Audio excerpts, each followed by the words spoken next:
cloudburst is still going, so I figured, hey, just let it keep on rolling. Rocky Mountain carnelians are still just busy. Got a nice cloudburst going out of here. Ton of bees coming, ton of bees going. Nice, good, active day-to-day for them. They've hooked on to something that they're working really good.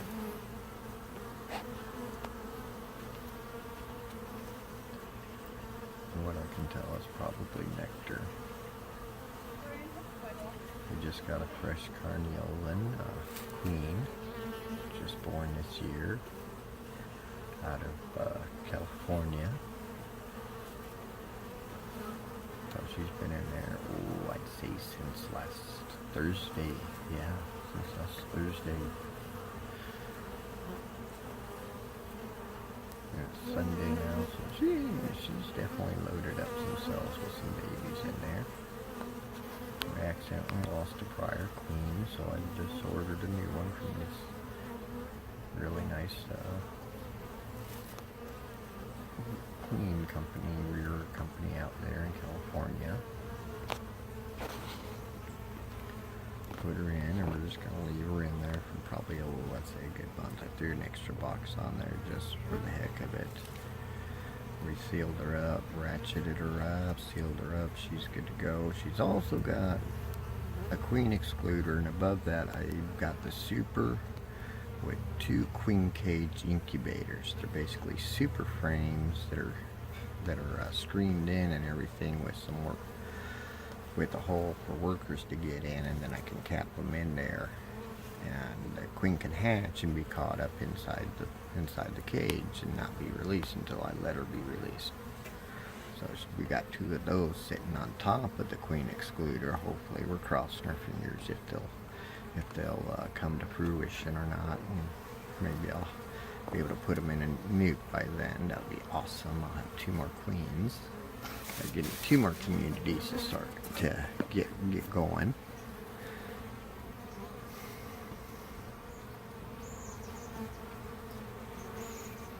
So right now, this one primary box, the brood box deep one is pretty much full of comb.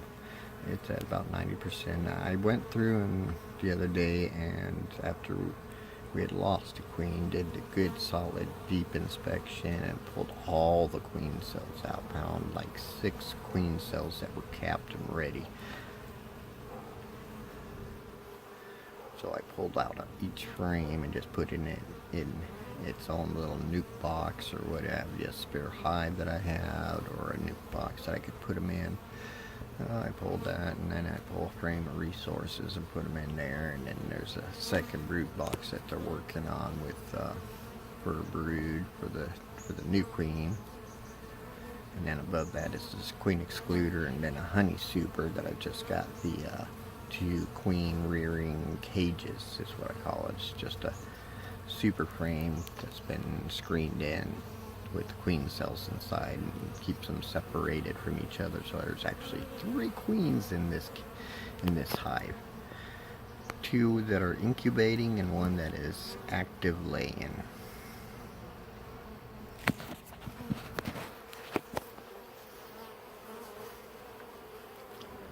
Looks like the activity is starting to slow down a little bit, guys.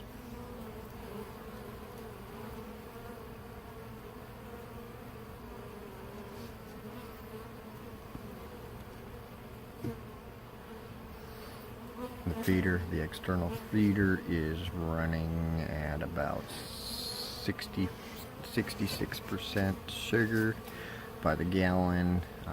Volume, I fill up a 1 gallon jug 66% of the way, and then add water, shake it up, top it off, and then just pour it into the feeder.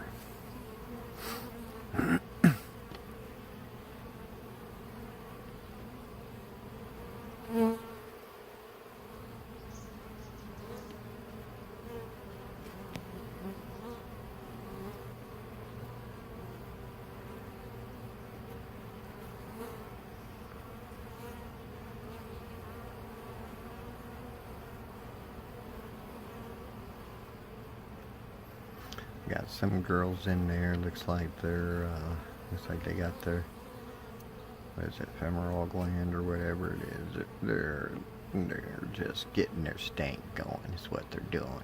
Fanning their stank around, letting the other girls know where home is. Because this was a huge experimental. Cross our fingers. Let's hope it works. We bought 1 box of bees. Yep, we bought 1 box of bees. Nursed them babies and took care of them, and then slowly started splitting them off into all these other communities. And this is what we've got now. We've got my beta hive, my primary hive, the box of bees that started them. And I've got two other deep broods. They got about 5 frames.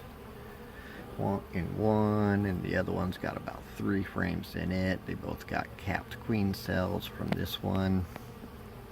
I've also got 2 nukes, and each of them have 2 frames of resources plus a capped queen cell each. And then on top of this beta hive, my primary hive, I've got, of course, the 2 incubator cages going. So I've got 2 more queens actually in this hive. They're being incubated right now. They're capped and just being cared for.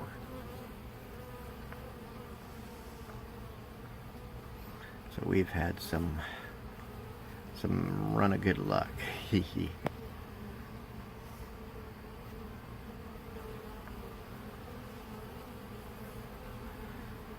So if everything goes well and I've got enough drones to inseminate all of these queens, I'll be able to fulfill all our orders for our Host a Hive project.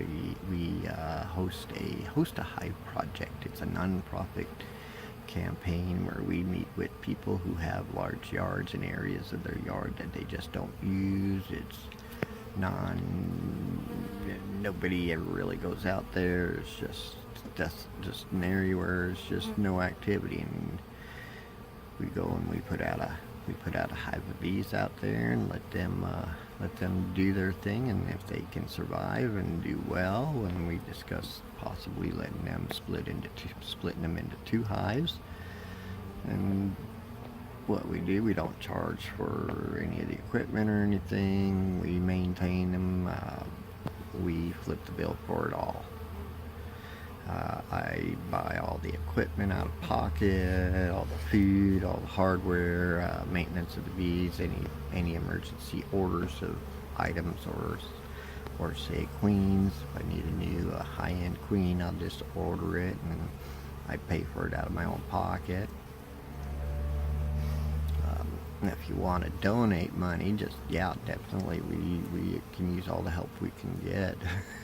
Again, like I said, this is really a non-profit type little campaign we do. We're just trying to help pollinate Pocatello and the surrounding mountainsides where all the wildfires happen, and try and get them green back up, do our little part in the neighborhood, you know what I mean.